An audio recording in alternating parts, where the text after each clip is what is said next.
Ready. नमस्कार sir, इसके लिए में आपका स्वागत है। धन्यवाद। और अभी जो आप कैंपेन कर रहे हैं, जनसंपर्क अभियान जो चला रहे हैं, उसमें कैसा फील कर रहे हैं आप? सब बढ़िया। फील क्या करना है, ये तो परिणाम 2 दिनों से दिखाई दे रहा है। साफ सुथरा एकदम क्लियर हो गया है कांटी नगर परिषद का परिणाम कि बौखलाहट बाकी प्रत्याशियों में देखते हुए पता चल रहा है कि परिणाम साफ क्लियर हो गया है कि जितने सभापति के उम्मीदवार है सब एक जगह इकट्ठित हो गए और एक एक काम कर रहे हैं कि कैसे इसको हराओ, कैसे अपना वोट नहीं मांगो, अपना छाप भी लोग को नहीं बताओ, कैसे हराओ। तो इसका तो ये साफ बौखलाहट दिखाई दे रहा है कि जनता का प्रेम और स्नेह दिखाई दे रहा है। और जब पूर्व मंत्री जैसा लोग मैदान में आ गए कि हमारे विरोध में और हाथ पकड़ के लोगों को घुमा रहे हैं, अब फोन पर लोग के कह रहे हैं कि थर्मल में काम करे के हो कि ना, हॉस्पिटल में दवाई लेवे जावा कि ना, ब्लॉक में आधार कार्ड बनवावे जावा कि ना, 11 तारीख के बाद इस सब के हिसाब होता हो। तो जब ऐसा बात कह रहे हैं तो अब समझ लीजिए कि जनता के बौखलाहट तो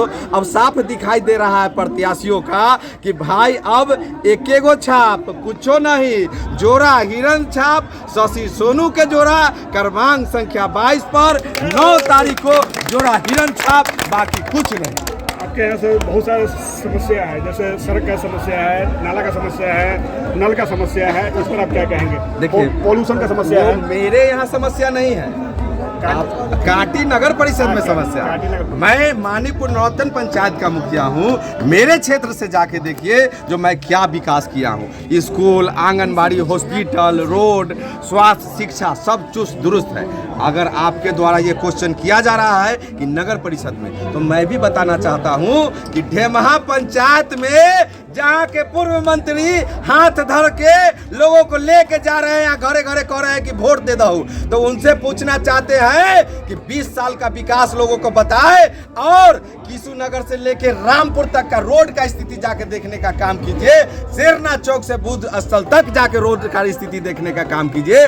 जो ढेमहा पंचायत में है 20 साल में वहां पर एक कंक्रीट नहीं करवा पाए और पूछने पर कहते हैं कि सांसद और विधायक को उसका रोड है, तो उनसे ये जाके पूछने का काम किया। ऐसा बहुत क्षेत्र में है। तो मैं क्षेत्र का भ्रमण किया हूँ, बहुत जगह देखा हूँ, जहाँ भी ये रोड का ऐसी दुर्दशा व्यवस्था ऐसी होगी, मैं गारंटी देता हूँ और लिखित गारंटी देता हूँ कि जितने गाँव का मैंने भ्रमण कर लिया, 2100 गांव 2600 वार्ड में, उस गांव में रोड की व्यवस्था अगर मैं सभापति बनूं या नहीं बनूं, आपके चैनल के माध्यम से कहता हूं कि रोड में बनवा के जनता को जरूर दूंगा, क्योंकि उस गांव का मैं भ्रमण कर चुका हूं। या मैं वादा कर रहा हूं जनता से कि उस गांव का रोड बहुत जरूर बनेगा।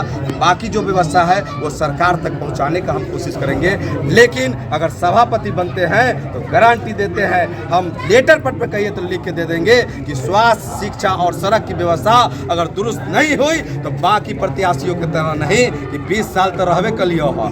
एमडी मंत्री जी अलथुन ये चलते एमडीओ वोट दे दा, हम ये कहने नहीं आएंगे, और न किसी भाई को, न किसी चाचा को, न किसी दोस्त को लेके आएंगे।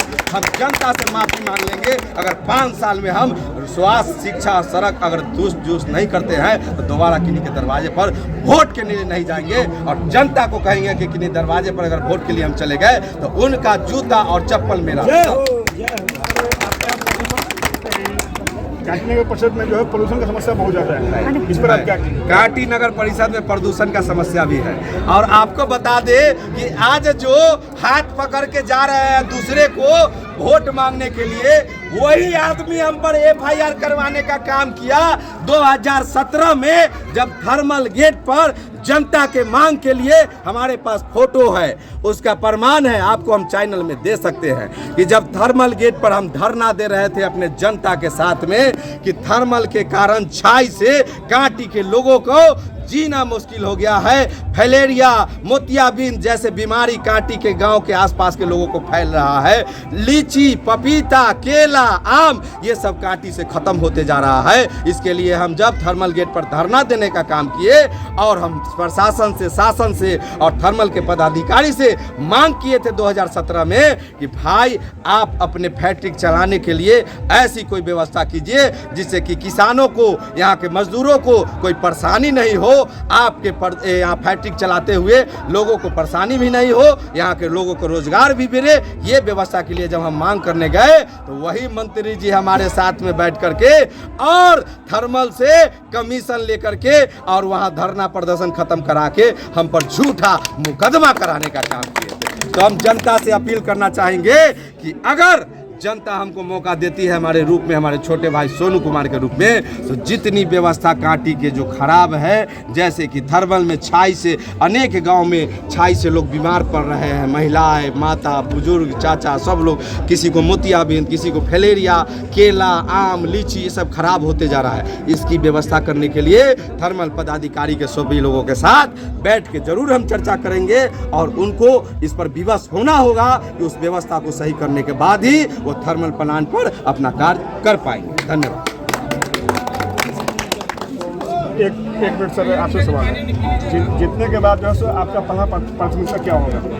अगर सबसे पहले SK लाइव आपका धन्यवाद, जो आप यहाँ आए रतनपुरा गांव में लोगों के बीच में। हम सबसे पहले पानी के लिए मेरा प्राथमिकता शिक्षा, स्वास्थ्य और सड़क का है। जो कांटी नगर पंचायत जब था 20 साल वो नहीं हो पाया, वो हम 2 साल जो 20 साल नहीं हुआ उसको 2 साल में शिक्षा, स्वास्थ्य और सड़क को चुस्त और तंदुरुस्त करने का काम करेगा। आप देख रहे थे SK लाइव न्यूज़ और हम थे अभी रतनपुरा गांव में और कांटी नगर परिषद में। आप देखते रहिए SK लाइव न्यूज़ प्रवीण के साथ। धन्यवाद।